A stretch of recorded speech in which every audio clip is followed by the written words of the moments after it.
temperatures in some places. We'll send it over to you, Adam. Yeah, thanks. All morning long, we've been talking about prepping your garden, getting ready for the spring season. Of course, people are starting to think about that right now because we're getting warmer in most cases. This morning, it's a little chilly outside, but we're back out with Rick Hobson and Jennifer Timms. They're with Jericho Nursery to give us some ideas on how to really get our garden going.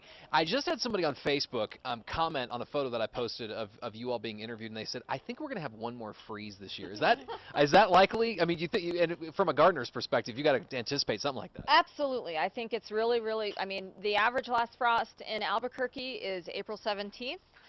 Last year, I think on the 3rd of May, we had snow on the crest. Yep. So I think we really need to think about the fact that it is going to freeze. I'm no weather person, but the freeze is not going to be a long-lasting freeze. It's not going to be a hard freeze typically this time of year. So there's a few things that you can do to kind of protect your plants this time of year. All right, from a gardener's perspective then, is there anything you can do without, just from a typical plant in a pot perspective and not maybe necessarily adding any tools, is there anything that we need to remember? And I know you've covered this maybe in the last half hour. Bring them in or cover them. Bring them in or cover them. We've got some frost cloth here in the back.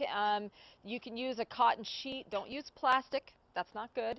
I know Rick's going to demonstrate the cloth here in a second. Yeah. So. But otherwise, I mean, really, if you have stuff in containers, pick them up and put them in your garage or in your house, drag them in the house or what have you. But if it's outside, cover it. I know somebody at home is probably thinking, why bother then? If we're going to have a freeze, I mean, you want to have these kind of things on your patio or on your front step.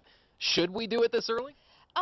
Here's what I would say. If you want to have things like pansies that have been doing something for you all winter long, continue to do something for you for the next few weeks, by all means leave them the way that they are and wait to plant your marigolds in a little while. If you are more adventurous and you want to get a head start on some things, then go ahead and plant and just prepare for doing a little covering and a little protection. Probably going to be doing this for months. And Kristen, I know you were talking with Rick there about the tools that we were mentioning earlier. Yeah, I want to get straight into this, Rick. Tell me a little bit about this contraption you have behind you. So we're going to show you this picture, right? This is just a row cover. Okay. So let's say you're adventurous. Let's say, or let's say you're a foreigner and you planted a month ago.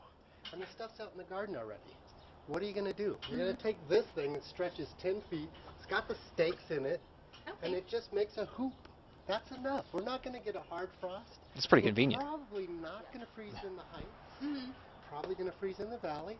We were talking before we came on the air, not if, but when it freezes again, just be prepared. Okay. And it's really easy. All the stuff you see right here, I'm planting today.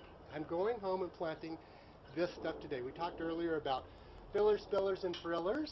That's over there. But I wanted to talk a little about contrast versus complementary colors.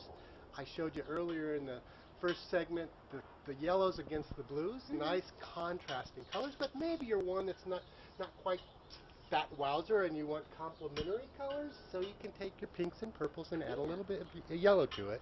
And then texture is really important, right? You want that grassy look that's flowing and just really adding to. So you're using most of your senses when you're using the planting.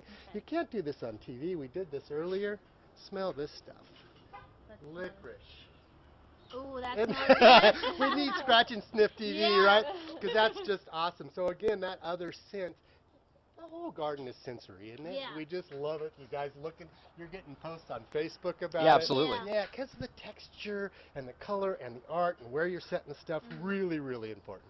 And really quickly, is there something we should stay away from planting this early?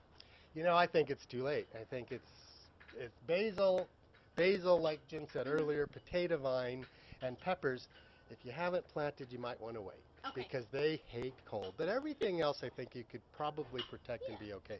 The potato vine and the tomato, that little tomato right there, that was in the back of Jen's truck covered. See, it's a little wilty. It's a little cold. Yeah. So be careful and or wait, but we don't want you to wait. Get out there. We're all pinned up. We're ready, right? Yeah, absolutely. Get out there and just know to watch the weather. Watch you, right? Yeah, watch me and come visit these guys, Jericho Nursery. They'll have all the tips that you need in case you miss Thank you guys. anything. Appreciate it. Thank you guys. Yeah. All right, we'll be right back. We'll be right back.